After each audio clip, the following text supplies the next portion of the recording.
Welcome to mega 9 of the record.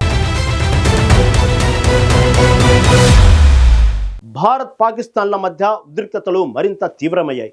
Operation సింధూర్కు ప్రతిగా దాయాది సైన్యం రెచ్చగొట్టే చర్యలకు పాల్పడుతోంది. నియంత్రణ రేఖ వెంబడి కాల్పులు జరుపుతోంది. వీటిని భారత ఆర్మీ సమర్థంగా తిప్పికొడుతుంది. ఈ క్రమంలోనే సరిహద్దుల్లో శత్రు దేశానికి చెందిన పలు సైనిక పోస్టులను భారత్ దళాలు ధ్వంసం చేస్తున్నాయి.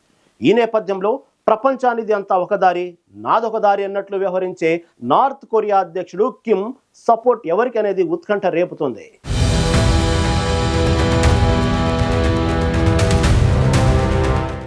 భారత్ పాకిస్తాన్ల మధ్య యుద్ధం నడుస్తోంది. భారత త్రివిధ దళాలు పాకిస్తాన్కు చుక్కలు చూపిస్తున్నాయి. భారత్ నేవీ దెబ్బకు కరాచీ పోర్టు ధ్వంసమైంది. పాకిస్తాన్లోని పలు ప్రాంతాల్లో మిసైల్స్ దాడులు జరుగుతున్నాయి. ఈ నేపథ్యంలో అమెరికా ఉపాధ్యక్షుడు జేడీ వాన్స్ కీలక వ్యాఖ్యలు చేశారు. యుద్ధం నేపథ్యంలో తాము కలుగజేసుకోమని స్పష్టం చేశారు. ఎంత తొందరగా వీలైతే అంత తొందరగా పరిస్థితులు చక్కబడాలని ఆశాభావం వ్యక్తం చేశారు. రెండు దేశాలను యుద్ధం ఆపమనే స్థితిలో అమెరికా లేదని అన్నారు.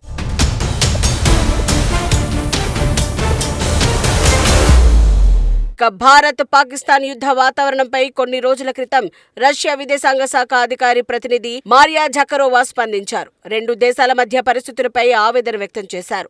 పరిస్థితులు మరింత దిగజారకుండా ఉండేలా రెండు దేశాలు చర్యలు తీసుకోవాలని అన్నారు. అమెరికా, రష్యాతో పాటు మరికొన్ని దేశాలు కూడా యుద్ధ వాతావరణంపై స్పందించాయి. ఈ దేశాలు మొత్తం యుద్ధం మొదలు కానప్పుడు స్పందించాయి. ఇప్పుడు రెండు దేశాల మధ్య యుద్ధం సాగుతోంది.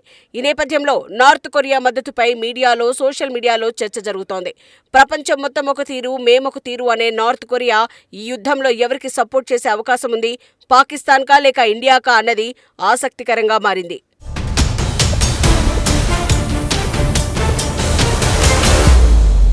నార్త్ కొరియాతో ఇండియాకు మంచి సంబంధాలు ఉన్నాయి. 1962 నుంచి ఆ సంబంధాలు కొనసాగుతున్నాయి.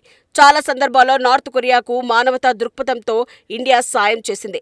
అదేవిధంగా నార్త్ కొరియా కూడా ఇండియాకు సాయం చేసింది. Democratic People's Republic of Korea అని పిలువబడే నార్త్ కొరియాకు ఇండియాకు మధ్య చాలా ఏళ్ల పాటు సైన్స్ అండ్ టెక్నాలజీకి సంబంధించి పలు ఒప్పందాలు జరిగాయి. వాణిజ్యపరంగా కూడా రెండు దేశాల మధ్య మంచి సంబంధాలు కొనసాగుతున్నాయి. 2004లో భారతదేశంలో సునామీ వచ్చినప్పుడు నార్త్ కొరియా $30,000 ఆర్థిక సాయం చేసింది. కరోనా సమయంలో ఇండియా నార్త్ కొరియాకు అండగా నిలిచింది. వైద్యపరమైన సాయం అందించింది.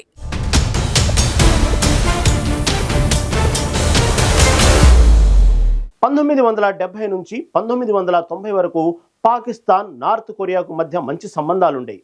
మరీ ముఖ్యంగా మిలిటరీ, న్యూక్లియర్ కోఆపరేషన్ విషయంలో సంబంధాలు బాగా ఉండేవి.